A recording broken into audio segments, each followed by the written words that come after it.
चलिए बच्चों, हम क्वेश्चन नंबर 10 देखते हैं। अब यहाँ लिखा है एक व्यक्ति अपने वेतन का 2/5 भाग भोजन पर खर्च करता है। तो हमने लिख लिया कि भोजन पर भाई व्यक्ति कितना खर्च करता है, तो आप कहेंगे सर 2/5 भाग खर्च करता है।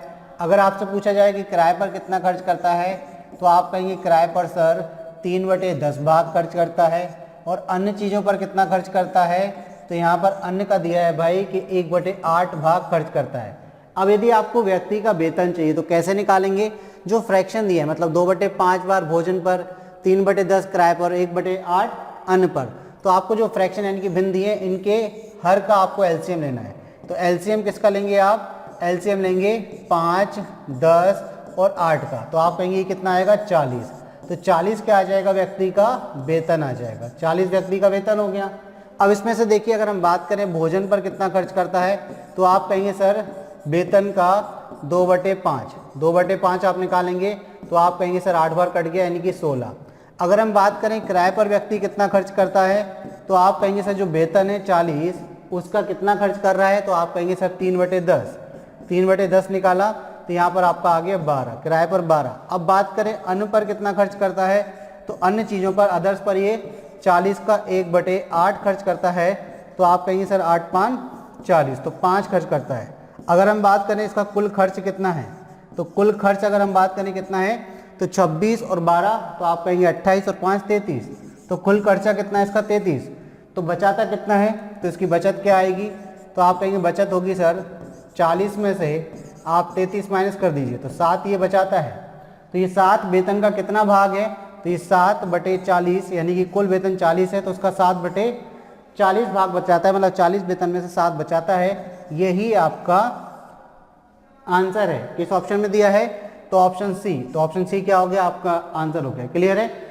11वां क्वेश्चन है भाई, निम्न में से कौन 3/4 की होल घात 5 गुणा 2/9 की होल घात 5 के समकक्ष है। मतलब 3/4 की होल पावर 5 इंटू 2/9 की होल पावर 5 के समकक्ष है। मतलब जब आप इसको सॉल्व करेंगे, तो सॉल्व करने के बाद आपको इनमें से कौन सा आपका रिजल्ट मिलेगा, मतलब इसके समान होगा। ठीक है ना। तो ऐसे क्वेश्चन को जब भी आपको सॉल्व करना हो, तो आपको क्या करना है, जो 4 और 9 लिखा है, इसको आपको अभाज्य संख्या के रूप में तोड़ना है, यानी कि प्राइम नंबर के रूप में तोड़ना है। ठीक, तो चलिए लेते हैं क्वेश्चन क्या दिया है। तो यहाँ पर दिया है 3/4 की होल घात 5 इंटू, फिर आपके पास दिया है 2/9 की होल घात 5। ठीक है, यहाँ घातांक करने के कुछ नियम लगेंगे, तो उनको भी हम साथ साथ में लिखते जाएंगे। अगर हम बात करें, यहाँ पर 3 की घात 5 हो जाएगी, ये हो जाएगा 2 की घात 2 और उसकी होल घात 5। ठीक है ना। अब यहाँ कौन सा नियम लगाया उसको हम अभी समझ लेते हैं। इनटू में हो जाएगा 2 की घात 5 और यहाँ हो जाएगा 3 की घात 2 उसकी होल घात 5। तो यहाँ हमारे घातांक करने का एक नियम होता है कि x/y की होल पावर यदि क्या है m है, तो उसको आप x की पावर m और y की पावर m लिख सकते हैं। तो हमने पहला ये नियम लगाया है घातांक करने का, तो ये फर्स्ट नियम है। ठीक, अब देखिए इसके बाद हमें क्या करना है, नेक्स्ट स्टेप में बढ़ेंगे। तो ये हो जाएगा, ये तो 3 की घात 5 ही रहेगा मैक्सिमम, ये हो जाएगा 2 की घात 10 इंटू ये 2 की घात 5 रहेगा, और ये हो जाएगा 3 की घात कितना, तो आप कहेंगे सर 10। यह हमारा सेकंड नियम लगा है। वो सेकंड नियम है x की पावर m उसकी होल पावर n हो, तो x की पावर m इंटू n हो जाता है। देखिए 2 की घात 2 थी, उसकी घात 5 थी, तो 5 दूनी 10 हो गया। ठीक है। अब देखिए यहाँ पर हम क्या करेंगे कि आधार समान हो तो भाग में क्या होती है, घातें घटती हैं। तो देखिए ये संख्या यानी कि 3 की घात 5 है, 3 की पावर मतलब कितनी है 5 है, तो 3 की घात कितना लिख दीजिए भाई 5 लिख दीजिए, और बटे में 3 की घात 10 ये वाला लिख दिया हमने। ये 2 की घात 5 है, बटे में कितना 2 की घात 10 लिख दिया। आधार समान हो तो भाग में घातें क्या होती हैं, घटती हैं। तो थर्ड लॉ जो हमारा है सर्ट्स और इंडाइसिस का, यानी कि घातांक और करनी का, वो कहता है कि x की power m divided by x की पावर n इक्वल टू होता है x की पावर m माइनस n। ठीक है। तो देखिए अब क्या हो जाएगा, 3 की घात 5 माइनस कितना हो जाएगा 10 इंटू 2 की घात 5 माइनस कितना हो जाएगा 10। तो यहाँ क्या बचेगा, तो आप कहेंगे सर इधर बचेगा आपका 3 की घात -5 इंटू 2 की घात -5, ये बराबर में चल रहा है। अब यहाँ भी आपका एक फोर्थ लॉ लगेगा, वो ये कहता है कि x की पावर -n इक्वल टू होता है 1/x की पावर n, मतलब अपॉन में पावर चली जाती है, रेसिप्रोकल होता है, तो हो जाएगा 1/3 की पावर 5 इंटू 1/2 की पावर 5। अब आप इसको लिख सकते हैं 1/6 की पावर 5 और यही आपका आंसर। ये कैसे लिखा? तो यहाँ भी हमने एक नियम लगाया, नियम नंबर 5। इसमें आपका जो नियम होता है वो कहता है कि यदि x की पावर m इंटू यहाँ पर y की पावर m है, यानी कि पावर सेम है, तो आप इसको x इंटू वाई की होल पावर m कर सकते हैं। तो देखिए यहाँ पर कितना था, 3 की पावर 5 और 2 की पावर 5, तो 3 इंटू 2 यानी कि 6 की होल पावर कितना कर दिया, 5 कर दिया। किस ऑप्शन में दिया है? तो 6 की पावर 5 ऑप्शन डी में। तो ऑप्शन डी क्या हो गया, आपके क्वेश्चन नंबर 11वें का आंसर हो गया। आई होप आपको बात समझ में आई कि किस तरीके से क्वेश्चन को सॉल्व करना है। चलिए तो आगे बढ़ते हैं बच्चों अगले क्वेश्चन की तरफ। क्वेश्चन नंबर नेक्स्ट आपका है कि एक थैले में 5 लाल और 4 काली गेंदें हैं। 4 गेंदें यादृच्छिक निकाल ली गई। कितने तरीकों से हम गेंद ऐसे निकाल सकते हैं जिससे कि ठीक 2 लाल गेंद रहती हैं? मतलब आपके कितने पॉसिबल तरीके हो सकते हैं आपको 2 लाल गेंदें निकालनी है, और टोटल कितने में से निकालनी है? तो टोटल आपको 5 लाल में से 2 निकालनी है और 4 में से शेष बचेंगी तो वो 2 निकालेंगे। देखिए क्वेश्चन क्या पूछ रहे हैं, 4 गेंदें निकाली जाती हैं। कितनी गेंदें निकाली जाती है? 4। लेकिन इन्होंने कंडीशन दे दी है कि ठीक 2 लाल गेंदें हों। तो आपको याद होगा कि हम संचय कैसे बनाते हैं, सिलेक्शन कैसे करते हैं। जैसे हम बोलें कि n वस्तुओं में से r वस्तुएं चुनने के जो प्रकार हैं वो कितने होते हैं, तो आप कहेंगे factorial n upon factorial n minus r into factorial r। जहाँ n जो होता है फैक्टोरियल n, उसका मतलब होता है n इंटू n माइनस 1, इसी प्रकार n माइनस 2, इसी प्रकार ये सीरीज जाएगी तो कहाँ तक जाती है, 1 तक मल्टीप्लाई में। ठीक है, या हम लिख सकते हैं 1 into 2 into 3 into n minus 2 n minus 3, तो n तक ये सीरीज जाएगी। ठीक है, तो ये आपका n की वैल्यू हो सकती है। फैक्टोरियल को हम ऐसे भी समझ सकते हैं, जैसे हमने लिखा फैक्टोरियल 5, तो इसका मतलब होगा 5 into 4 into 3 into 2 into 1। Means जिस नंबर का फैक्टोरियल निकालना है आपको 1 से लेकर उस नंबर तक मल्टीप्लाई करना है, तो ये फैक्टोरियल है। अब इस क्वेश्चन में बात हो रही है कि एक थैले में 5 लाल, तो अगर हम रेड बॉल्स की बात करें कि रेड बॉल्स कितनी हैं, तो एक थैले में कितनी रेड बॉल्स हैं, तो अगर रेड की बात करें तो कितनी है, 5 है। और कितनी, 4 काली हैं। तो अगर हम काली की बात करें यानी कि ब्लैक बॉल्स की बात करें तो ब्लैक कितनी है, तो ब्लैक यहाँ पर 4 है।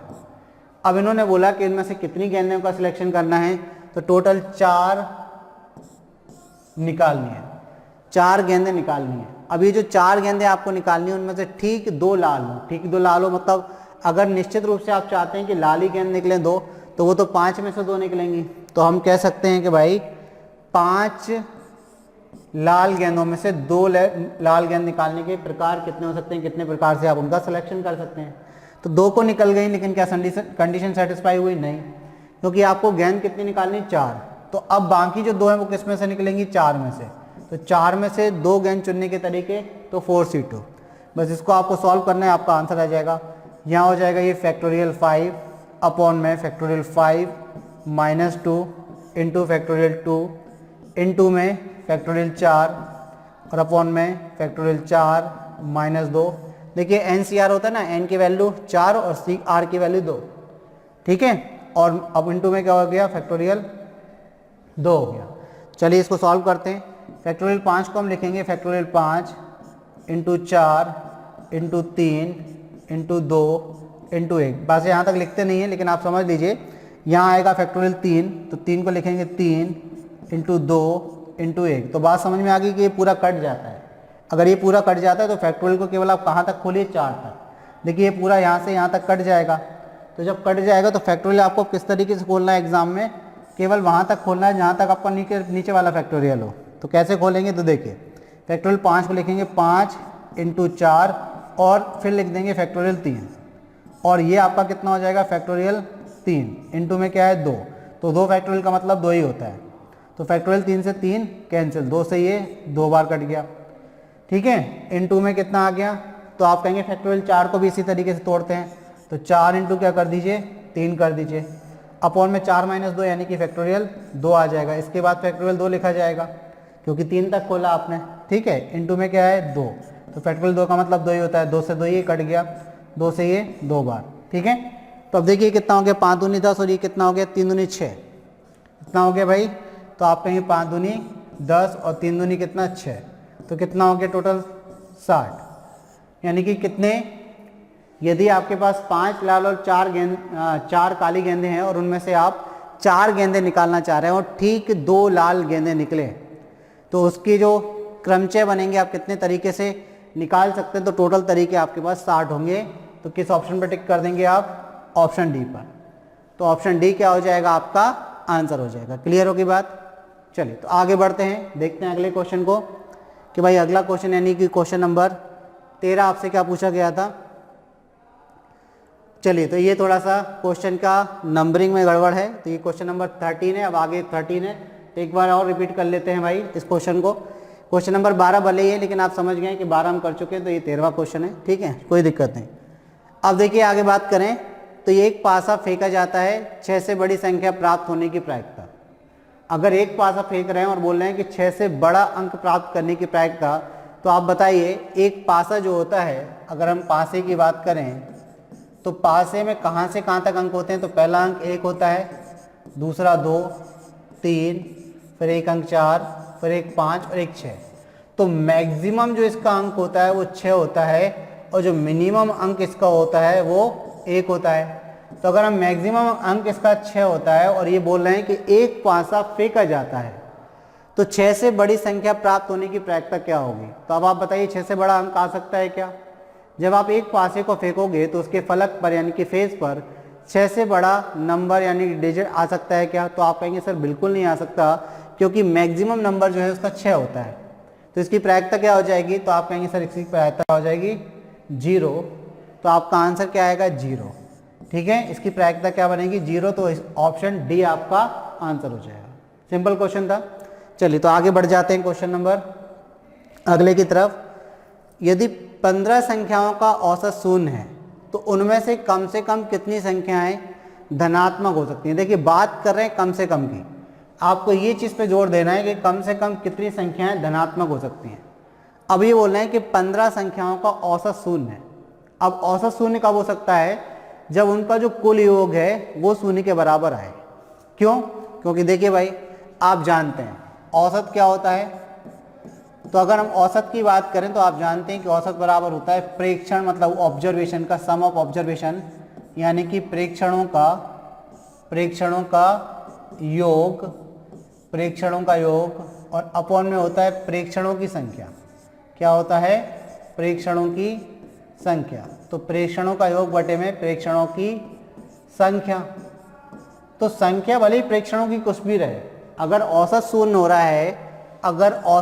रहा है, तो औसत कब शून्य होगा, जब जो योग है वो शून्य के बराबर आए। क्योंकि अगर योग शून्य हो गया, प्रेक्षणों की संख्या कुछ भी हो, नंबर ऑफ ऑब्जर्वेशन की अगर हम बात करें, हिंदी में लिख ले रहे हैं इसको कि प्रेक्षणों की संख्या भाई कुछ भी हो, अगर हम नीचे बोलें कि प्रेक्षणों की संख्या कुछ भी हो, तो जब सम ऑफ ऑब्जर्वेशन आपका 0 हो गया और प्रेक्षणों की संख्या कुछ भी हो, 1 हो, 2 हो, 1000 हो, 10,000 हो, तभी तो ये 0 होगा, क्योंकि 0 में किसी भी संख्या से भाग दो तो 0 रिजल्ट आता है। यानी कि पहली चीज़ तो हमें ये समझ में आ गई कि औसत अगर शून्य की बात कर रहे हैं, औसत किसकी बात कर रहे हैं, शून्य की बात कर रहे हैं, तो जो प्रेक्षणों का योग होगा वो शून्य होगा, ठीक है, वो क्या होगा, शून्य होगा। अब ये बोले तो उनमें से कम कितनी संख्याएं धनात्मक होनी चाहिए। अभी छोटे एग्जाम्पल से समझिए, हमने बोला 1, 2, 3 और 4 नंबर हैं, इनका औसत कब शून्य हो, या फिर हम आपसे बोलें कि इनमें कम से कम कितनी संख्याएं धनात्मक हों कि इनके औसत शून्य हो जाए। तो हमने बोला इसको 0 कर दीजिए। अब आपको 6 बनाना है, ये 3 दिन 6 होता है, तो यहाँ 6 कर लीजिए एक संख्या को, ठीक है, इसको क्या कर लीजिए 6 कर लीजिए, तो आपको बेटर समझ में आ जाएगा। देखिए अब हमने बोला कि कम से कम कितनी संख्याएं धनात्मक हों, तो देखिए अगर आप दो संख्याएं धनात्मक लेते हैं, दो ऋणात्मक लेते हैं, तो औसत शून्य होगा क्या? नहीं। तो देखिए ये ऋणात्मक, ये ऋणात्मक, ये ऋणात्मक और ये धनात्मक हो जाए तो कम से कम की बात कर रहे हैं तो हम बोले कि आपके पास अगर 50 संख्याएं, 50 संख्याओं का 50 में से 49 संख्याओं का योग अगर 50वीं संख्या के बराबर है। पहली चीज ये समझ लीजिए कि हमने बोला कि आपके पास कितनी संख्याएं, 50 संख्याएं, और उनका औसत आपसे बोल रहे हैं कि क्या है? 0 है।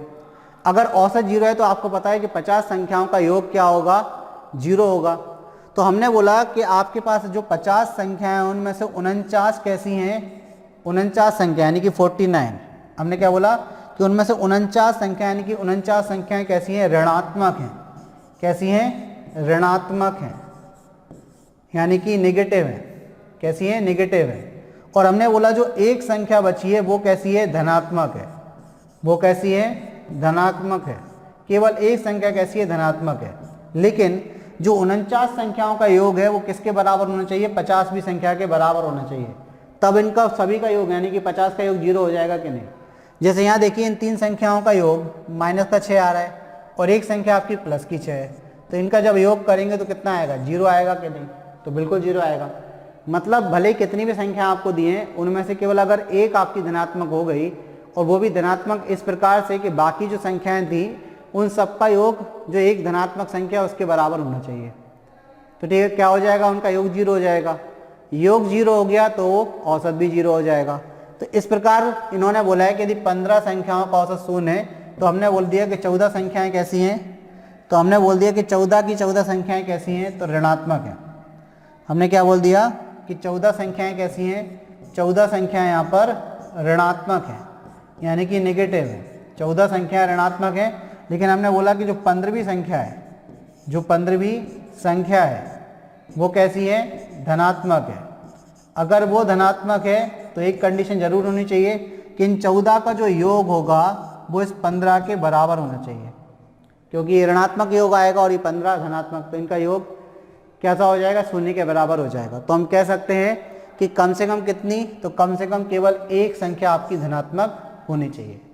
तो हमारा जो अगला क्वेश्चन है उसका आंसर क्या हो गया? 1 हो गया। क्लियर होगी बात? चलिए आगे बढ़ते हैं अब क्वेश्चन नंबर 14 की तरफ।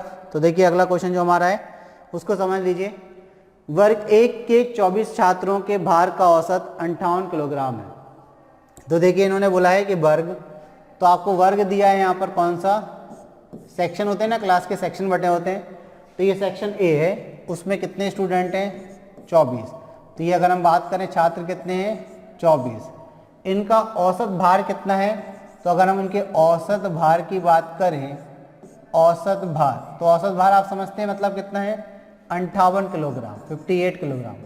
तो सबसे पहली चीज़ तो आपको ये ध्यान रखनी है औसत में कि अगर 24 छात्र हैं और उन सभी का औसत भार 58 किलोग्राम है तो हमें ये मान के चलना है कि सभी में से हर एक का वजन 58 किलोग्राम है। मतलब 24 में से प्रत्येक का वजन कितना? 58 किलोग्राम है।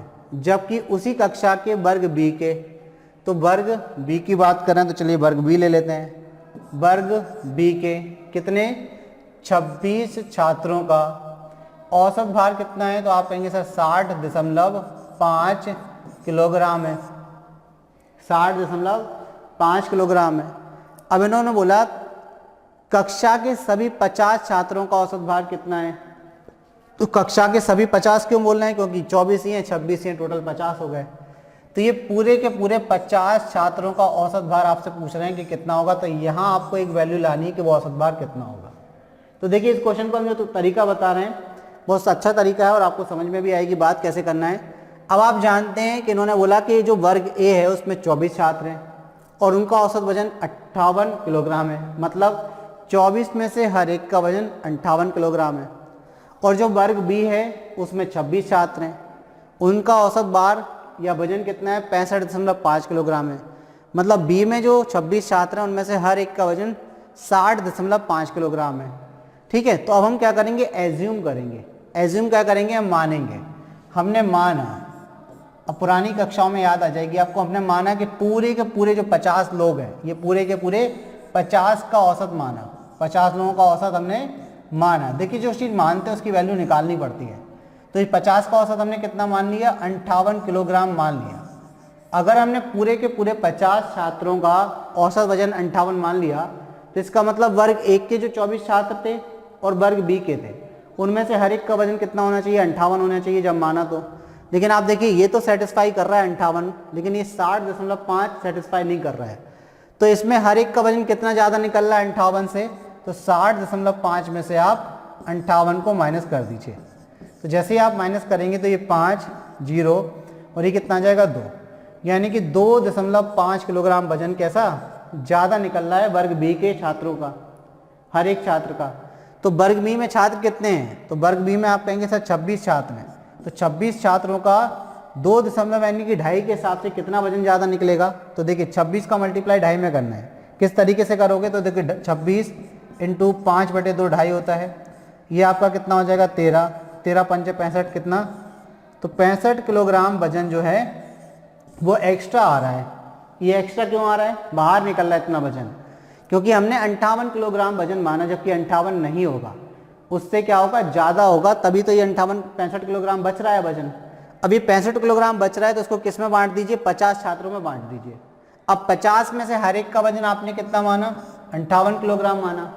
तो अब हर एक में हम कितना बांट रहे हैं? 65 किलोग्राम। कुल 50 लोगों में बांटना है, तो बताइए 65 को यदि 50 में बांटना है तो हर एक को कितना मिलेगा? तो 5 से आप भाग देंगे 13 बार और ये 10 बचेगा नीचे, 10 से भाग देंगे तो 1.3 किलोग्राम। तो हर एक छात्र को कितना वजन और मिलेगा? इतना प्लस और होगा 1.3 किलोग्राम, 13 नहीं 1.3 किलोग्राम वजन सबके में प्लस होगा। और सबको आप कितना मान के चल रहे थे? तो आप कहेंगे सर सबको हम 58 मान के चल रहे थे, 58। तो 58 में आपको 1.3 और ऐड करना है, तो कितना हो जाएगा? 59.3 किलोग्राम। यानी कि एक्चुअल में जो सभी छात्रों का वजन है पूरे 50 के 50 का, वो 59.3 किलोग्राम है। तो इस प्रकार हम किस ऑप्शन पे टिक कर देंगे? 59.3 किलोग्राम। ऑप्शन सी जो है हमारा आंसर हो जाएगा। ये लॉजिकल कॉन्सेप्चुअल है, अगर आप इस कॉन्सेप्ट से करते हैं तो ईजी हो जाएगा। बढ़ना आपको क्या करना पड़ेगा? ट्रेडिशनली अगर आप जाएंगे तो 24 इंटू 58, 26 इंटू 60.5 करना पड़ेगा। जो रिजल्ट आएगा उनको जोड़ना, ऐड करना पड़ेगा, ऐड करने के बाद 50 से भाग देना पड़ेगा। तो आई थिंक आपको कॉन्सेप्ट क्लियर हो गया कि किस तरीके से इस क्वेश्चन को बनाना है। तो चलिए अगले क्वेश्चन की तरफ बढ़ जाते हैं भाई।